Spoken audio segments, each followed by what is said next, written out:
What's up? After 3 rounds, we have 4 leaders in Romania.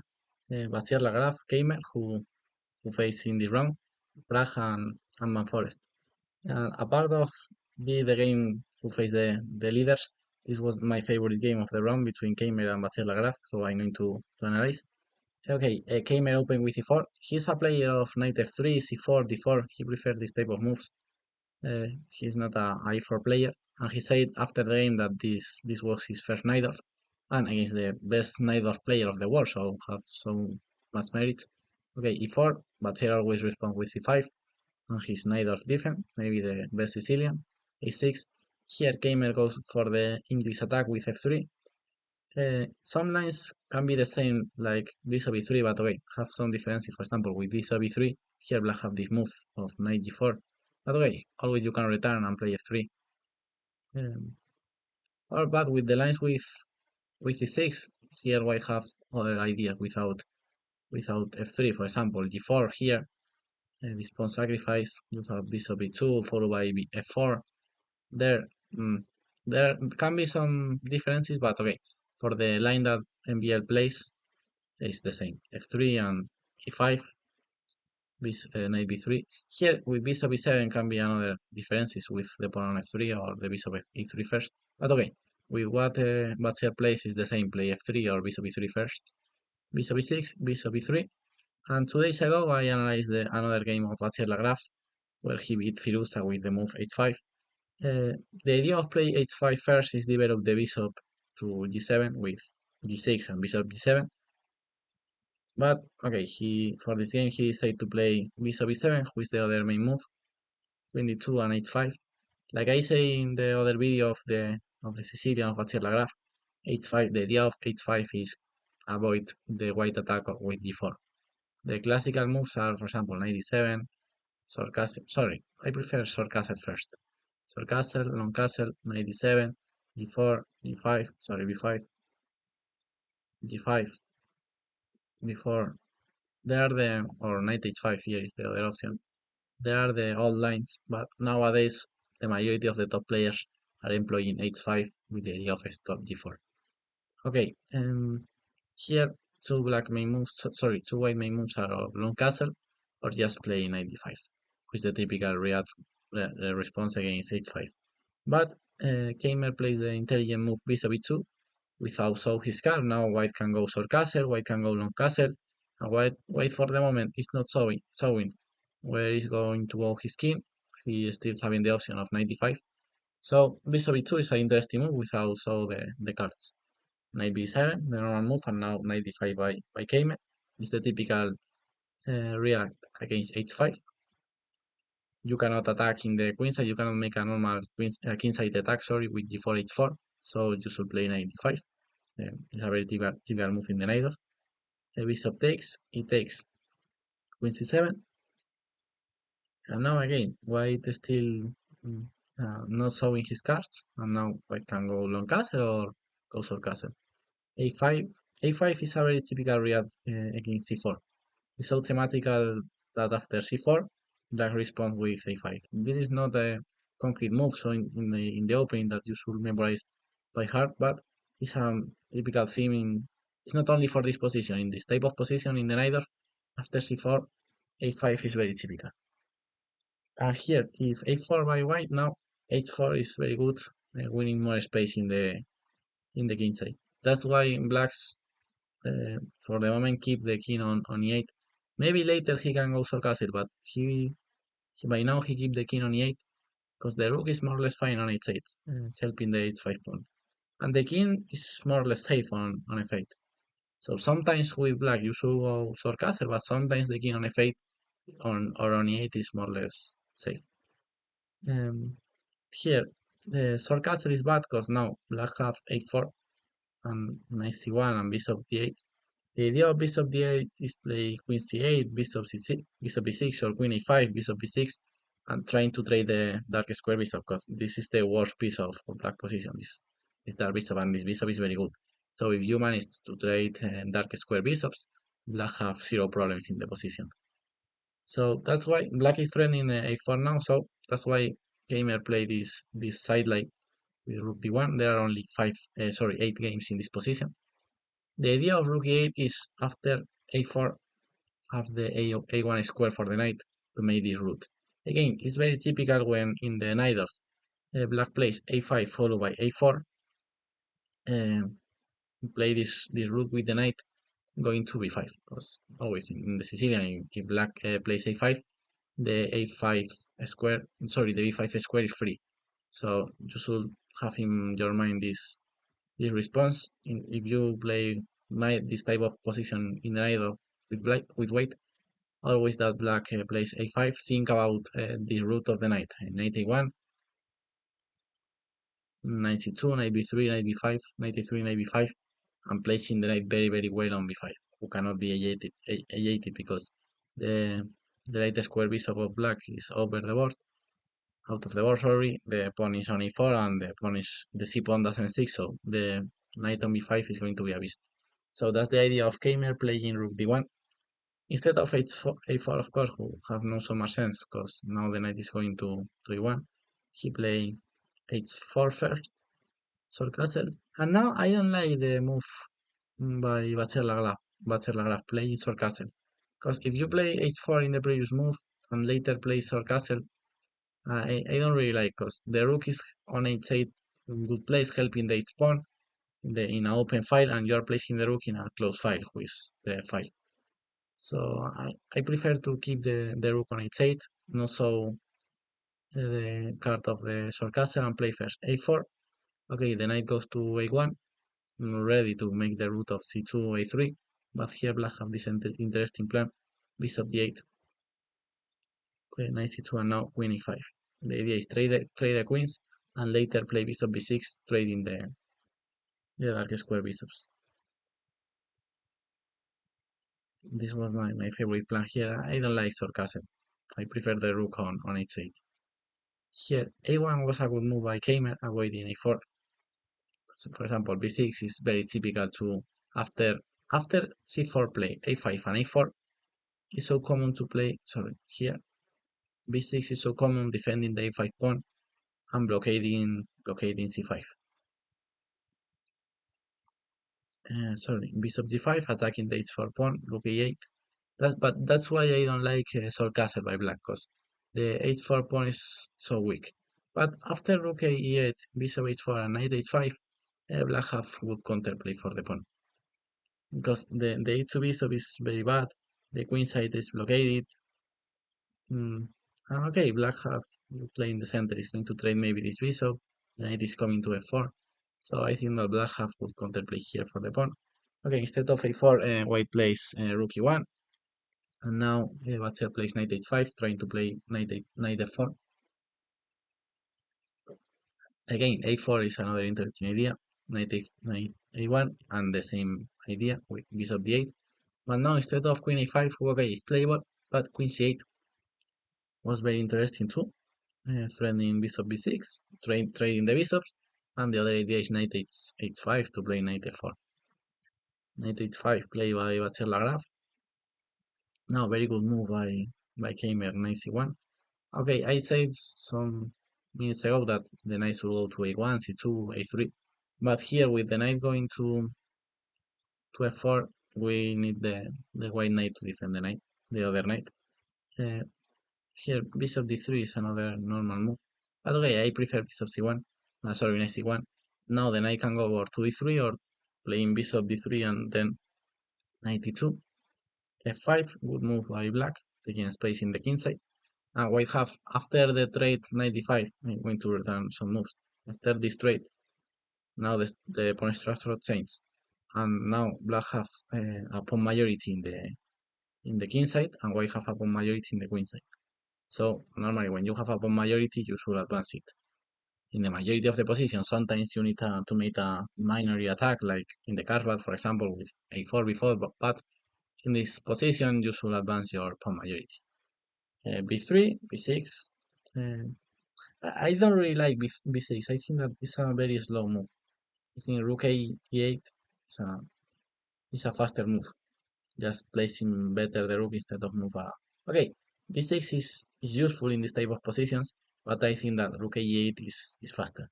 Yes, first developing the pieces and later moving pawns. But okay, b6. But now I really like this move by Keymer, bishop d3. Here, with this move, you are giving the e2 square for the knight to defend knight f4. You are placing your bishop in a not active diagonal, but at least this bishop is attacking f5. And again, then he can go to c2 and is attacking the h7 big one diagonal and is not interfering in his own pieces. Because in e2, a part of b blockading is blockading the rook, is blockading the queen. So I really like bishop d3, giving the e2 square to a knight. Queen d8, black tries to improve his queen because he's very bad place and making a good maneuver. And that's why Bachelor doesn't play rook a8, because he have in mind a maneuver with the queen. First hook, okay, is logical. Queen d8, knight e2, queen e8, improving the queen. Here queen f7 was slightly better, but okay, queen g6 following his plan. And now, very good plan by white. Let's see if you can stop the video and think about the position, because this moment is very important. I think this is the key moment who gave Keymer the game. Here he played king h1. The idea behind this move is improve the knight with knight g1 and knight h3. But let's try to enter in the Keymer's mind. Okay, let's see the white pieces. Okay, first we should watch if black is threatening something. Black have no huge threats. Black is just improving his pieces because okay, the f4 cannot be possible because the queen is hanging. e4 here have no so much sense because you are opening the d4 square for the knight and you are attacking light square with where white have the light square bishop, so e4 is not so logical. Okay, so take out these arrows. So black is not making nothing as just improving his pieces. Okay, let's see the white pieces. The bishop on c2 is well placed. The queen and the bishop are normal here. The knight is covering f4. Fuck. And the rooks are in open. Yes, in the center. So Keymer finds but the knight is well on e2, but the knight have a better square who is h3. Because in h3 he's making the same that in e2 who is covering the f4 square, but added to that on h3 he's blockading the h3 square. A pawn never can advance there. Because maybe black threat here could be h3. If white doesn't play nothing, for example, if white plays a stupid move like a4, h3 here is the threat. So first, with king h1, you are stopping the threat of h3, and added to that, you are giving the g1 h3 maneuver to the knight, or like I was saying before, the knight on h3, cover f4, cover g5, and blockade the h pawn, and you are opening the e file for the rook, and the second rank for the queen. So just king h1 with the idea of knight g1 is a perfect move. Okay, rook ac8 by Matzer, just trying to improve his pieces a little bit. But the problem for black is that here black have no active plan. And white have an idea that we're going to see later. Knight g1, knight f3. Sorry. Yes, here he can play bishop f6 and queen h7 with the idea of play g6 and not have the queen defending the f5 pawn because it's a little bit sad to have a piece, a queen, especially defending the f5 pawn. Knight c5, this was the idea with rook c8, just improve a little bit the knight. But the problem, after knight h3 for black, this can look a normal position, but this white advantage. Because black have no plans, the f4 pawn cannot be pushed because the queen is hanging.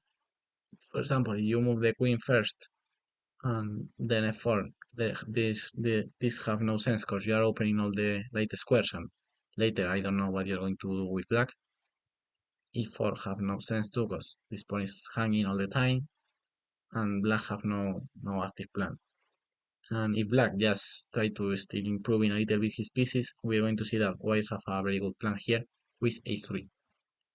I said some minutes ago that in this pawn structure, black should advance his queenside majority and his kingside majority, and white should try to play in the queenside where he has the pawn majority. So very good move here a3 with the idea of b4 and make a queenside expansion. Then I should go back to d7 and now white improve the pieces first. Rook b1, queen h7. The idea of queen h7 is play g6 in the next move. For example, if queen f2, just g6, and defending the f5 pawn with a pawn. The queen is a very bad defender of a pawn. If you can defend a pawn with a pawn, it's better than if you defend the pawn with a queen. For example, if queen is 2, rook a8 here. But here white have this very good pawn sacrifice with b4, and if rook c4, just bishop a4, and white is very, very active. Now it's attacking this knight, later the b6 pawn is hanging. So that's the best way to play with white, playing fast with a3 before. Instead of that, Keymer is still improving his pieces. I don't really understand the move rook f1.